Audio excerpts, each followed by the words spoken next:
Kita sering banget mikir ya, kalau mau sukses kita harus jadi orang yang paling banyak omong, yang selalu punya pendapat.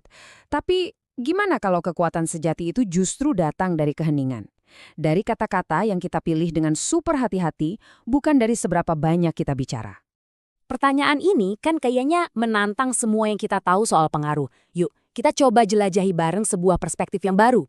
Di sini kita nggak cuma belajar gimana caranya ngomong lebih sedikit, tapi gimana caranya bicara dengan tujuan yang tajam, presisi, dan sadar. Oke, jadi kenapa sih kita cenderung banyak banget ngomong? Seringnya ini terasa kayak hal yang benar buat dilakuin. Ngasih kita ilusi seakan-akan kita pegang kendali, kelihatan cerdas dan percaya diri. Tapi seperti yang bakal kita lihat, kenyataannya seringkali justru kebalikannya. Coba deh, lihat kontrasnya. Di satu sisi, ada si banyak bicara yang hobinya mendominasi percakapan. Lama-lama, omongannya jadi nggak ada bobotnya dan orang-orang mulai cuek. Nah, di sisi lain, ada pembicara yang disengaja.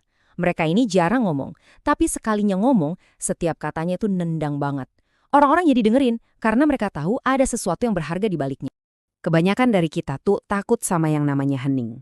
Rasanya canggung dan kita jadi terdorong buat ngisi kekosongan itu dengan obrolan yang nggak perlu. Kita mikir itu bisa bikin percakapan tetap hidup, padahal ini tuh jebakan yang justru ngerusak pengaruh kita. Keheningan itu bukan kekosongan loh, tapi sebuah kanvas kosong yang bisa kita manfaatkan secara strategis. Dan ini dia cara kita melukis di kanvas kosong itu, dengan keheningan strategis. Ini bukan tanda keraguan atau kelemahan, sama sekali bukan. Sebaliknya, ini adalah tindakan kontrol yang disengaja. Ini menunjukkan kalau Anda itu bijaksana, terukur, dan nggak gerusa-gerusu. Justru ini yang bikin Anda kelihatan jauh lebih percaya diri. Oke, kita udah ngerti kenapanya. Sekarang yuk kita masuk ke bagian yang paling praktis. Gimananya? Ini adalah alat-alat yang bisa Anda pakai buat ngubah cara Anda berkomunikasi, memastikan setiap kata yang Anda ucapkan itu benar-benar punya arti. Alat pertama, dan ini mungkin yang paling sakti ya, adalah jeda.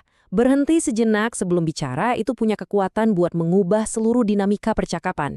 Ini bukan soal nunggu, tapi soal menciptakan ruang untuk berpikir, untuk merasakan, dan untuk merespons dengan bijak. Coba deh kita lihat untungnya apa aja. Waktu Anda berhenti sejenak, itu menunjukkan kalau Anda yang pegang kendali. Ini juga ngasih Anda waktu untuk ngumpulin pikiran dan ngasih jawaban yang bijaksana, bukan cuma reaksi impulsif. Dan yang menarik, ini juga bikin orang penasaran. Mereka jadi lebih merhatiin karena mereka tahu apa yang akan Anda sampaikan itu udah dipikirkan matang-matang. Berikutnya, buang semua basa-basinya. Kita sering banget nambahin detail yang nggak perlu yang justru bikin pesan utama kita jadi kabur. Nah, proses 3 langkah ini efektif banget. Pertama, tahu persis apa poin utama Anda. Kedua, buang semua kata-kata tambahan kayak mungkin atau pengulangan yang nggak perlu. Terakhir, sampaikan poin inti itu dengan jelas. Pesan Anda bakal jauh lebih kuat. Kutipan ini dalam banget ya artinya. Pengetahuan berbicara, tetapi kebijaksanaan mendengarkan. Orang yang benar-benar bijak itu nggak ngerasa perlu ngebuktiin diri dengan ngomong terus-terusan.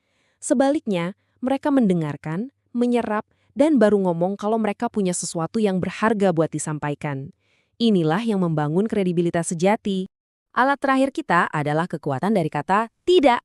Ini bukan soal jadi egois loh, tapi soal jadi lebih strategis dengan sumber daya Anda yang paling berharga, waktu dan energi. Saat Anda bilang tidak dengan percaya diri, Anda bukan cuma menetapkan batasan, tapi juga ngirim pesan yang kuat kalau Anda menghargai diri sendiri. Dan itu, pada gilirannya, bikin orang lain jadi lebih menghormati Anda. Nah, sekarang kita udah punya alat-alatnya. Yuk kita lihat gimana cara pakainya di situasi nyata. Inilah saatnya kita bawa konsep-konsep ini dari sekedar teori ke dalam kehidupan sehari-hari, di mana Anda benar-benar bisa mulai merasakan perbedaannya. Rapat.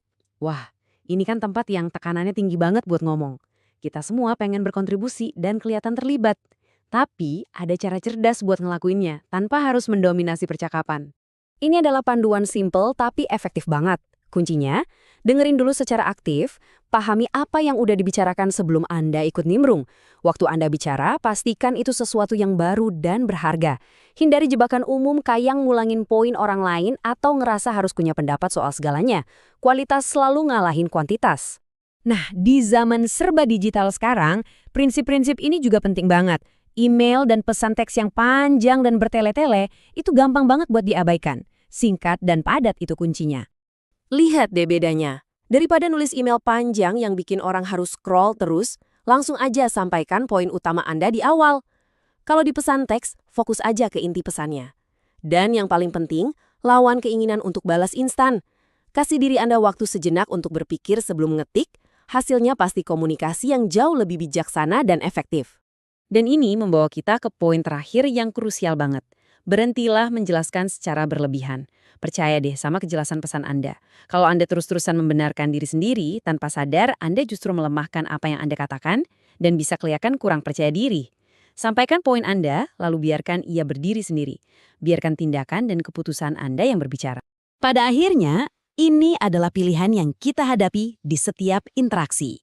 Setiap percakapan adalah kesempatan untuk cuma nambahin kebisingan atau berkontribusi dengan sesuatu yang bermakna. Dengan berbicara lebih sedikit dan lebih bertujuan, kita memilih yang kedua. Kita memilih dampak, bukan sekedar volume.